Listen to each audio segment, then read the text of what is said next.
السلام علیکم ناظرین کرامی، آج کا درس شروع ہونے سے پہلے سارے حوالوں پر ایک نظر کر لے جو اسکرین پر دیے ہوئے ہیں۔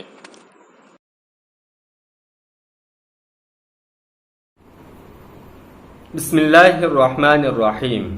ناظرین کرامی، آج تفسیر قرآن کا 5واں سبق ہے۔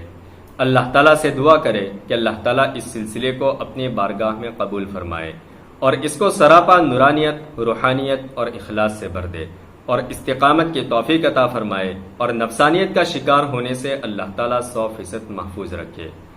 جن ساتھیوں نے پچھلے اسباق کی ویڈیوز نہ دیکھی ہو وہ ضرور دیکھ لے تاکہ یکے بعد ذکر ون بائی ون بات کا مکمل صحیح طریقے سے سمجھنا آسان ہو، کیونکہ آنے والی ہر بات پیچھے والی بات سے جڑی ہوئی رہتی ہے۔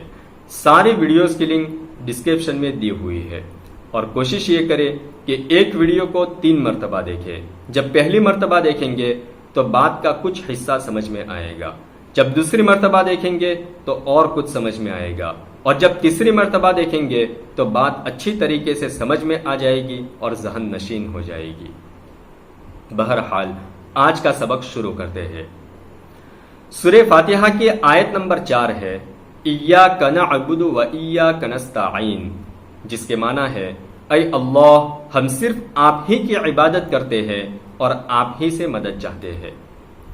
آیت شریفہ میں عبادت کا ذکر کیا گیا، چنانچہ عبادت میں وہ تمام باتیں داخل ہے جو بندگی کا حصہ ہو، مثلا نماز، روزہ، صدقہ، قربانی، قسم، نذر، کہ یہ سب چیزیں صرف اور صرف اللہ رب العزت ہی کے لیے جائز ہے، اللہ کے علاوہ کسی زندہ یا مردہ کے لیے ہرگز جائز نہیں۔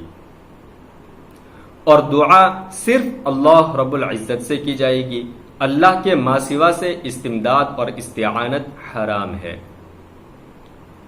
بعض سلف فرماتے ہیں کہ سارے قرآن کا راز سورہ فاتحہ میں ہے، اور سورہ فاتحہ کا راز اسی ایک آیت ایاک نعبد و ایاک نستعین میں ہے، کیونکہ آیت کے پہلے حصے میں کفر و شرک سے بیزاری کا اعلان ہے اور دوسرے حصے میں اپنی تمام طاقتوں اور قوتوں کے کمال کا انکار ہے اور اپنے تمام کاموں میں اپنے آپ کو اللہ عز و جل کے سامنے سپرد کر دینا ہے۔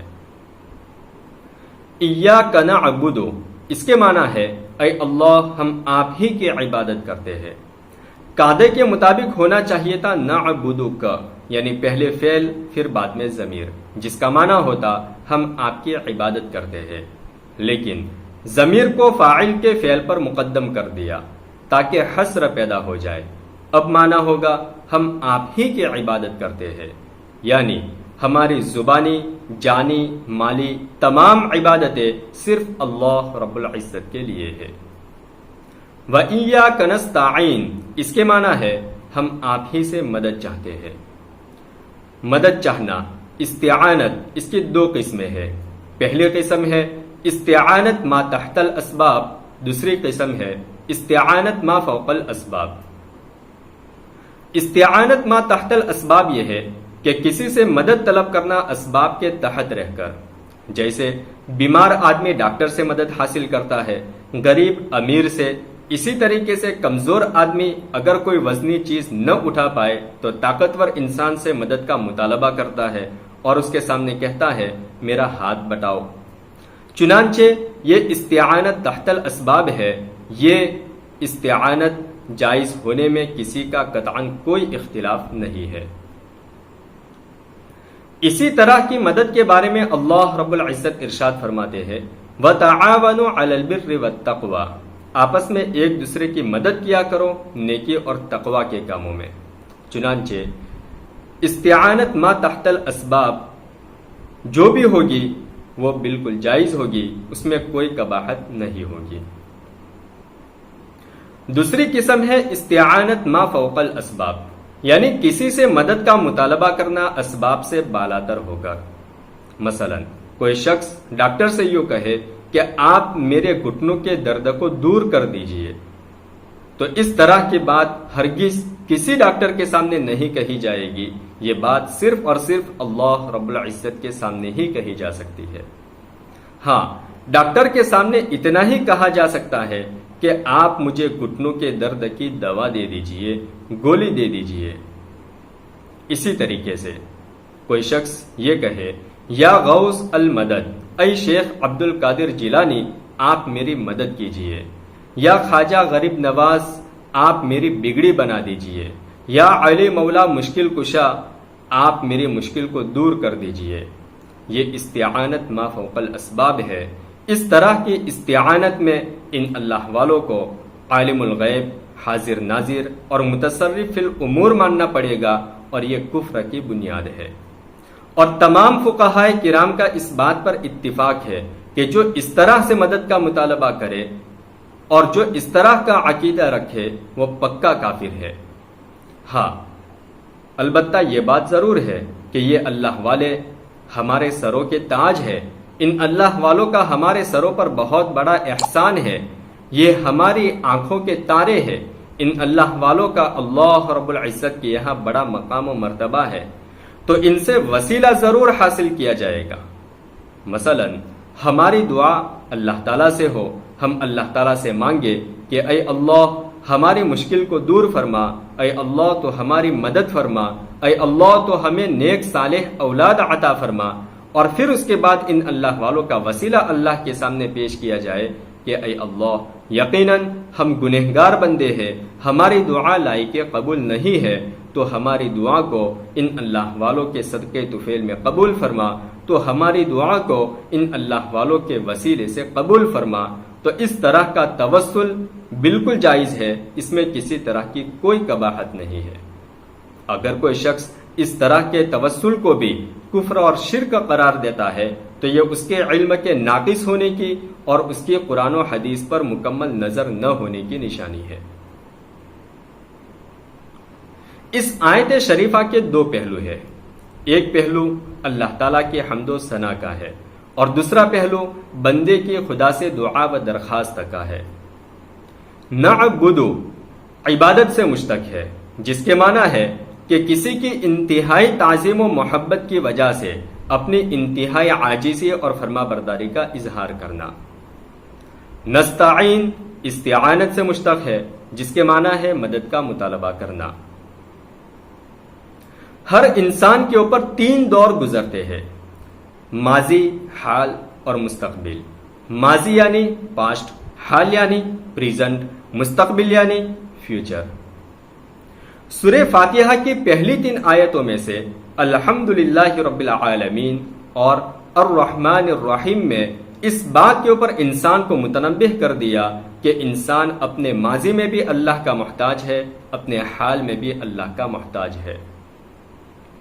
چنانچہ انسان کو اللہ رب العزت نے ماضی میں نابود سے بود کیا، یعنی زیرو میں سے اس کا سرجن کیا، اور تمام کائنات کے مقابلے میں اور کائنات کی تمام مخلوقات کے مقابلے میں اس کو بہترین سے بہترین شکل و صورت اور عقل و بصیرت سے مالا مال کیا، اور حال میں بھی اس کی تربیت اور پرورش کا سلسلہ جاری ہے، اور مالک یوم الدین میں انسان کو اس بات پر متنبہ کر دیا کہ انسان اپنے مستقبل میں، اپنے فیوچر میں بھی اللہ رب العزت ہی کا محتاج ہے۔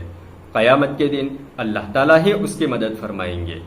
ہاں، قرآن پاک میں اور حدیث پاک میں جہاں کہیں پر بھی شفاعت کا تذکرہ ہے، جیسے اللہ کے نبی صلی اللہ علیہ وسلم کی شفاعت، حفاظ کرام کی شفاعت، اور بھی دیگر اصحاب کی جہاں کہیں پر بھی شفاعت ذکر کی گئی ہے، تو وہ شفاعت بھی اللہ کی اجازت سے ہوگی۔ اللہ تعالیٰ ارشاد فرماتے ہیں من ذا الذی یشفع عندہ الا باذنہ، کون ہے جو اللہ کے سامنے شفاعت کر سکے مگر اس کی اجازت سے، یعنی اس کی اجازت سے شفاعت کا عمل وجود میں آئے گا۔ چنانچہ معلوم ہوا کہ انسان کا مددگار قیامت کے دن بھی اللہ رب العزت ہی ہوگا۔ جب یہ بات خوب اچھی طریقے سے ثابت ہو گئی کہ انسان اپنے ہر دور میں صرف اور صرف اللہ رب العزت ہی کا محتاج ہے، تو پھر طبیعت اور عقل کا یہ تقاضا پیدا ہوا کہ عبادت صرف اور صرف اسی کی جائے، کیونکہ عبادت نام ہے اس بات کا کہ کسی کی انتہائی تعظیم و محبت کی وجہ سے اپنی انتہائی عاجزی اور تذلل کا اختیار کرنا۔ یعنی اپنے آپ کو کسی کے سامنے ذلیل کرنا، اور یہ اللہ کے علاوہ کسی اور کے سامنے ہرگز نہیں ہو سکتا۔ چنانچہ اس کا لازمی نتیجہ یہ ہوا کہ ایک عقل مند انسان اپنے دل کی زبان سے اس بات کو پکار اٹھے کہ اے اللہ، عبادت ہم صرف آپ ہی کی کریں گے۔ چنانچہ اسی اقتضائے عقل و طبع کا ایاک نعبد میں اظہار فرمایا گیا۔ اور جب یہ بات ثابت ہو گئی کہ ہمارا حاجت روا یعنی ہماری ساری ضرورتیں پوری کرنے والا بھی صرف اور صرف اللہ رب العزت ہی ہے، تو پھر عقل اور طبیعت کا تقاضا یہ بھی پیدا ہوا کہ ہمیں اپنے ہر کام میں اللہ تعالیٰ سے ہی مدد مانگنی چاہیے۔ چنانچہ اس اقتضائے عقل و طبع کو وَإِيَّاكَ نَسْتَعِينُ میں ذکر فرمایا گیا۔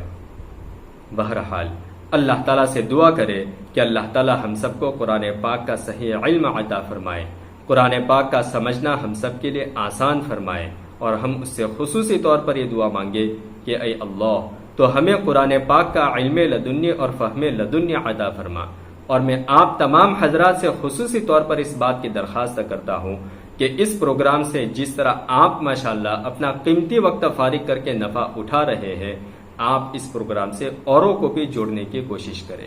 اس کے واسطے ہم اپنے تمام دوستوں، رشتہ داروں اور متعلقین تک خصوصی طور پر اس پروگرام کی لنک کو پہنچانے کی کوشش کریں۔ اور اللہ تعالیٰ قرآن پاک میں یہ بھی ارشاد فرماتے ہیں، القرآن ھدی للناس، قرآن پاک ہدایت کی کتاب ہے تمام انسانیت کے لیے، صرف مسلمانوں کے لیے نہیں ہے۔ چنانچہ ہمیں اس بات کا بھی خیال کرنا ہے کہ اس لنک کو اپنے غیر مسلم بھائیوں تک بھی پہنچانا ہے تاکہ وہ بھی قرآن پاک سے ہدایت حاصل کر سکے۔ امید کرتا ہوں اس بات کی طرف آپ حضرات ضرور دھیان دیں گے۔ جزاکم اللہ خیر۔ السلام علیکم ورحمۃ اللہ وبرکاتہ۔